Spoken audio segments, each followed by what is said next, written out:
Okay, in this segment we're going to talk about some of the modifications that we made to the rear brake setup. One of the things, and this is a 1984 Ironhead Sportster. You may run into this on the same year or similar years. It may be different for other years. I just kind of want to get a flavor for some of the minor modifications you might run into, you might want to make this all this stuff work together.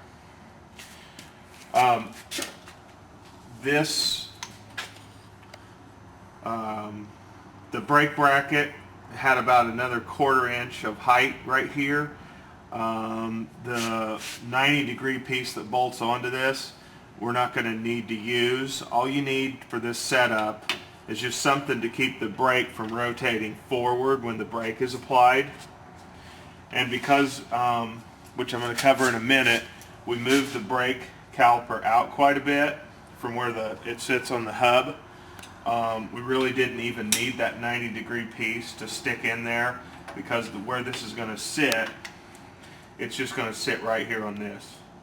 But as I was saying before, we removed quite a bit of this height so that we've got some room to tension our chain. This is the farthest forward position, and in order to tension our chain, we're going to need to move backward. So we relieve the top of that bracket a little bit to give us some room to adjust our chain. It may turn out we need to relieve even more as we go. Okay, now I want to talk about some of the modifications that we made to the stock caliper bracket itself. You'll see this on a lot of XL calipers. There was another flange that stuck out just like this one, except it was down here.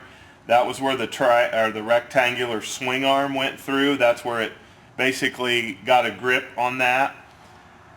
That tab that sticks out is now a relic. It's now an appendix. It's something we cut off because it's not needed, and it's just in the way. If it was still sticking out, you would have a problem, as it would conflict with this area here of the frame now. So as you can see, we just lopped that off with a saw, and then we 45'd that with a grinder just to clearance it, because we noticed that even with that cut off, that it was interfering with the inside of the tube a little bit. So basically all we did there was just clearance that. Okay, the other thing we noticed is that due to the bulk of the actual brake caliper itself, when we went to try to get the caliper on the rotor, Big T, if you want to get up here where they can see this, what we were getting was a conflict where this was hitting the rim before we could get it inside enough to get it over the rotor. So what we did was we took spacer. I really like this type of spacer. It's got 2 sets of bolt holes. This set here is used to actually bolt it to the flange. This set here is so that you can bolt either the rotor or the pulley to it. Makes it handier to work with, and it makes it stronger because this is in effect attached to the rim or the flange of the hub, and then this is in effect attached to that. We started out with a standard width of about 3/4, and then we noticed that with 3/4 it was the caliper was easily slipping on and off, but it was sticking out so far that we were having all kinds of clearance issues with it being too far this direction. So I had Big T machine the backside to kind of give us the best of both worlds. It's now sticking out just barely far enough we can get our caliper on, but it's far enough in that we don't have as many clearance issues with the caliper fitting in there. So this goes together like this. We'll use a set of Allen bolts to bolt that to the hub, like so. Then this will go on there.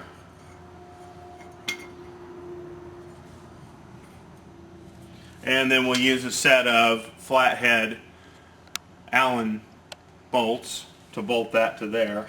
those will go there like that, and that'll hold the whole thing together. Okay, still on the brake side, got it all assembled. Hub flange, spacer, rotor, all bolted together, and that's how she looks. Okay, one of the last things we need to do to be able to put our wheel and tire back in the bike is determine the spacer thickness that takes us from the inner bearing of the wheel to the inside of the caliper. We need a spacer to go between the bearing and the caliper like so to get the proper standoff and alignment of the brake caliper to the rotor. If the spacer's too short, once you get everything tightened down in the frame, one of the brake pads will constantly be rubbing hard, and one of them, when you squeeze the brakes, won't hardly do anything, and vice versa. If it's too long, then it'll force one of the pads over and the other one will be loose. Not only will the brake not perform, but you'll have a constant rubbing that'll heat up the pad, the brake fluid, and cause you all kinds of brake failure problems and things like that.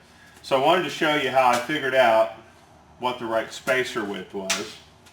So what I did was I center the, and for now I'm not worried about this sitting on here perfectly split.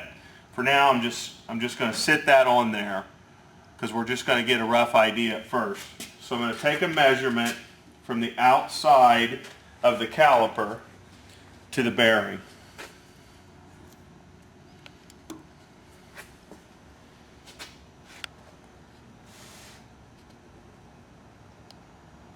Okay, I get a measurement. It came out to about 1.565. Okay, that's from the bearing to the outside.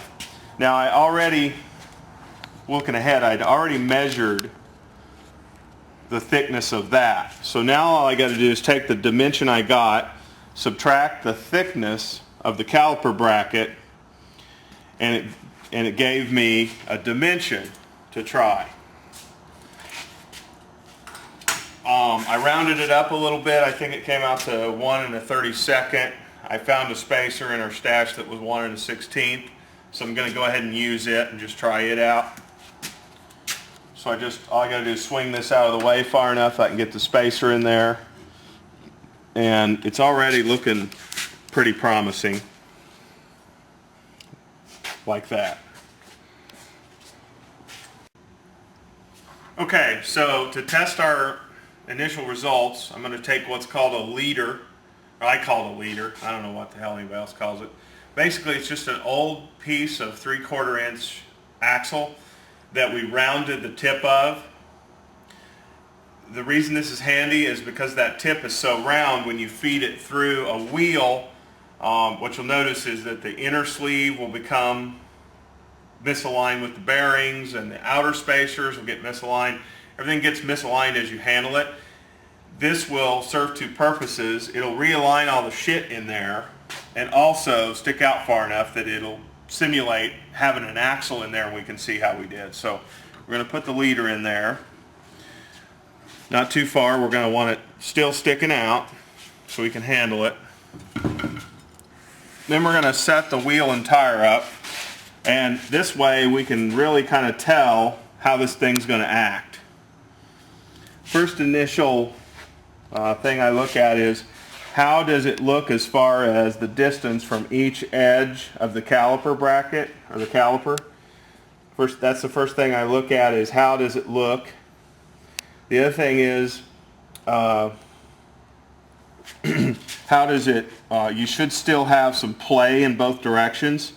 If you've got if the spacer's too short or too long, it'll be jammed over so far in one direction that you really won't get any play. It'll actually just feel like it's stuck to one pad or the other. So the fact that I'm getting decent play just visually, I'll go ahead and measure it later, but just visually it looks like it's splitting that difference pretty good. And just the fact that it swings pretty easy. you can even hear it with that held in place like it will be when it's bolted to the frame. It's practically rotating without even touching, which tells you, once again, it's splitting the difference pretty nice. Once we bolt it all up, we may end up throwing a shim or two in there or turning that down a little bit once we get the wheel in there and do some spinning and some more measuring. But I'd say at this point we're within a few thousandths of the proper spacer to space. Okay, we've got the wheel put back together with the brake caliper on in the frame with the axle spacered and tightened down. Just want to kind of show you how our inner brake caliper spacering turned out. First indication is with everything where I want it to be. Look how nicely that spins. That right there kind of tells you that we don't have any friction. We don't have any undue friction on one pad or the other. That right there is a real good sign. In fact, you could probably also tell that on the audio and the video camera's not picking up any noise at all from the pads rubbing the rotor. That's another good indication. You've got to have it centered pretty dead balls to get it to have so little drag on the pads. So that's a pretty good indication. The other indication I'm looking for, Big T, I know you got a downward shot, but get one more, is if you look at how that rotor is riding in the slot of the caliper, you can see that that's centered pretty nicely. If anything, I might want to cut just a few more thou off this inner spacer. Looks to me like it could be centered inward just a little bit better.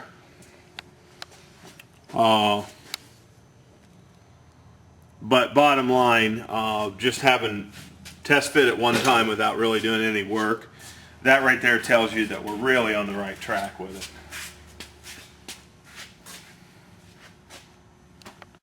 Moving over to the drive side, once we got the wheel and tire centered to the backbone, of course, not to the rails, as we stated before, which is extremely important.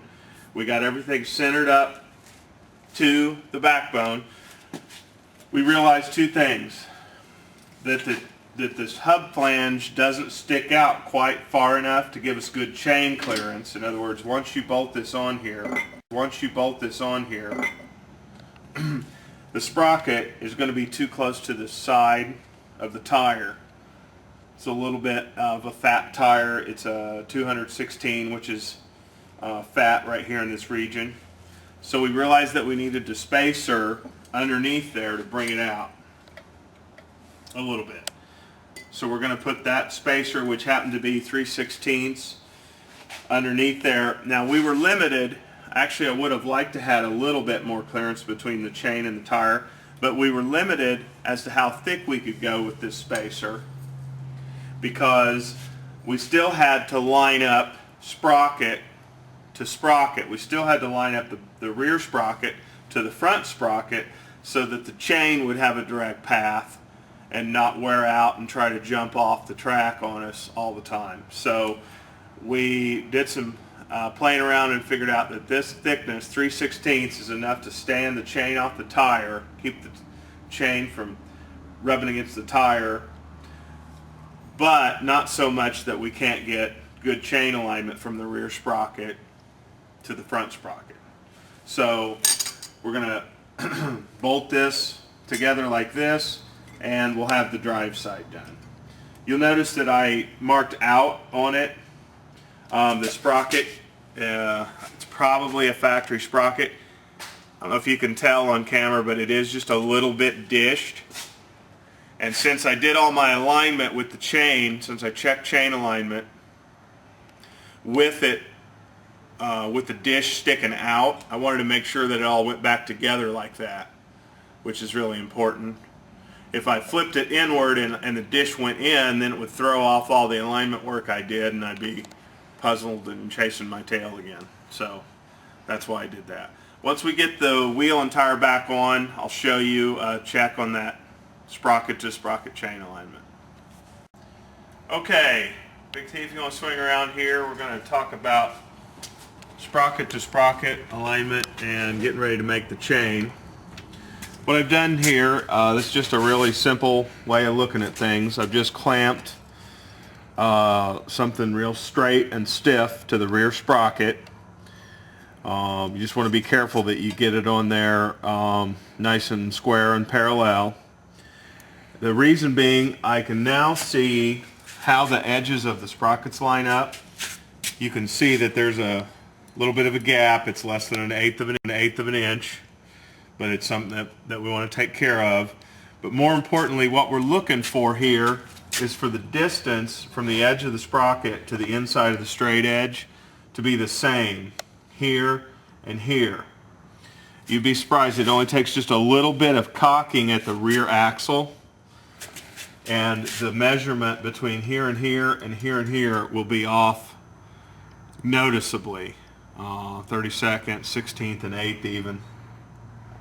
So mainly what we're trying to do is figure out at what point do we put the chain adjusters so that the axle is not cocked at all to the drivetrain. In other words, what we're trying to do is get the axle so that it's perfectly square to the drivetrain, so that when the wheel is rolling, it's going straight down the road and not driving off in one direction or the other, just like alignment on a car. Okay? So what I did when we were off camera is I could tell when I first put this on here that the front of the straight edge was touching the front of the front side of the sprocket more than the back. So it would have looked like this, which told me that the wheel was cocked, even though the axle was as far forward as it could go in the axle plates. It told me that the wheel was cocked in this direction a little bit. So what I did was tighten up this adjuster. It just took about probably a turn, just enough to pull the axle back on this side and make it square to the drivetrain. And now we've got pretty much the exact same distance from sprocket to straight edge, sprocket to straight edge on both sides, on this position and this position. Then from there, now that we know how to get the axle aligned, the only other thing we need to do is deal with this extra gap here. A couple of ways to deal with that is you can check your centeredness again, and if it's not perfectly centered and you can spare it, you can move it that direction a little bit, which will move the chain over. Or we can check and see if we have room in between our chain. Once our chain is on the rear sprocket, if we're going to have room between it and the tire to whittle down this spacer just a little bit more. And that will also bring the chain in to where it's, or the sprockets to where they line up. The idea is to get the chain so that it's going to run, so that it has a dead straight path across the sprockets, so that the chain doesn't have to go one direction or another to get to the front sprocket. That's important to keep your chain so that your chain will last a lot longer. The other reason is if it's severe enough, you could actually have the chain try to jump off the teeth of one of the sprockets. The other thing is, if it's severe enough, it'll actually chew the teeth. It'll wear the teeth funny on the sprockets. So, in summary, now that we've got the rear axle sitting where we know it's square to the drivetrain, all we've got to do is close that gap of the straight edge to the front sprocket, and we have a secondary drivetrain that's basically perfectly aligned. The chain